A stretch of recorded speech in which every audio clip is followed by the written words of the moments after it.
ഇന്ന് പറയുന്ന ഭയങ്കര ഒരു സാധനമുണ്ട്, ഒരു നെപ്പോക്കിഡ് എന്നുള്ളൊരു സാധനം. അന്ന് അത് അത്രയും ഇതായിരുന്നു ഇല്ല. അങ്ങനെ ആ ഒരു ഷാഡോ നമ്മളിലേക്ക് ഒരുപാട് ബാധിക്കുന്നു. അത് എപ്പോഴും അത് ഇന്നിപ്പോ ഇവിടെ ഇരിക്കുമ്പോഴും അച്ഛന്റെ കാര്യമാണല്ലോ ആദ്യം സംസാരിക്കുന്നത്. അത് നമുക്ക് സന്തോഷമുള്ള ഒരു കാര്യമാണ്. അത് ഒരു നെഗറ്റീവായിട്ട് എനിക്ക് ഇന്നവർ തോന്നിയിട്ടില്ല. നെപ്പോക്കിഡ് എന്ന് പറഞ്ഞിട്ട് ഒരു എൻട്രി മേ ബി കുറച്ചും കൂടി ഈസിയർ ആയിരിക്കാം, അല്ല ഞാൻ പറയുന്നില്ല. ആ സ്ട്രഗിൾ കുറച്ച് നമ്മൾ എവിടെ പോയാലും രവിചേട്ടൻ്റെ മോൻ എന്ന് പറഞ്ഞിട്ട് നമ്മളോട് ഇരിക്കാൻ പറയും. ഒരു പ്രിഫറൻസ് ഉണ്ട്.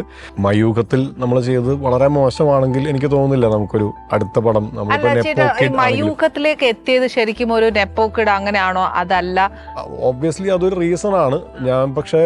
ഞാനൊരു അപ്ലൈ ചെയ്തിട്ട് കാസ്റ്റിംഗ് കോൾ അന്ന് പത്രത്തിൽ പരസ്യം വരിക ചെയ്തത്. അതിന്റെ രീതിക്ക് തന്നെ പത്രത്തിൽ പരസ്യം വന്നു കഴിഞ്ഞിങ്ങനെ ഞാൻ ആ സമയത്ത് നാടകങ്ങൾ കുറച്ച് ചെയ്യുന്നുണ്ട്.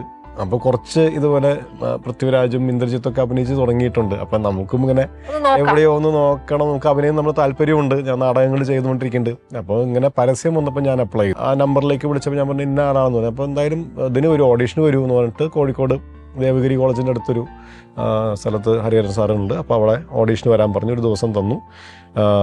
അപ്പോൾ ഞാൻ ഇന്ന ആളാണെന്ന് അറിയാം, അവിടെ ചെല്ലുമ്പോൾ അറിയാം. പക്ഷേ അവിടെ 100-200 പിള്ളേരുണ്ട്. അതിൻ്റെ കൂട്ടത്തിൽ എൻ്റെ ഓഡീഷനും ചെയ്തു. ഓഡീഷൻ കഴിഞ്ഞപ്പോൾ എൻ്റെ അടുത്ത് പറഞ്ഞു ഇതിൻ്റെ അകത്തൊരു കുറച്ച് നെഗറ്റീവ് ഷെയ്ഡുള്ള ഒരു ക്യാരക്ടറുണ്ട്, ശ്രീധന് ചെയ്യാൻ താല്പര്യമുണ്ടോ എന്ന് ചോദിച്ചു. ഫസ്റ്റ് ഹാഫിന് മാത്രമേ വരുള്ളൂ പറഞ്ഞു. സന്തോഷമുള്ളൂ പറഞ്ഞിട്ട് അങ്ങനെയാണ് മയൂഖം ചെയ്യുന്നത്.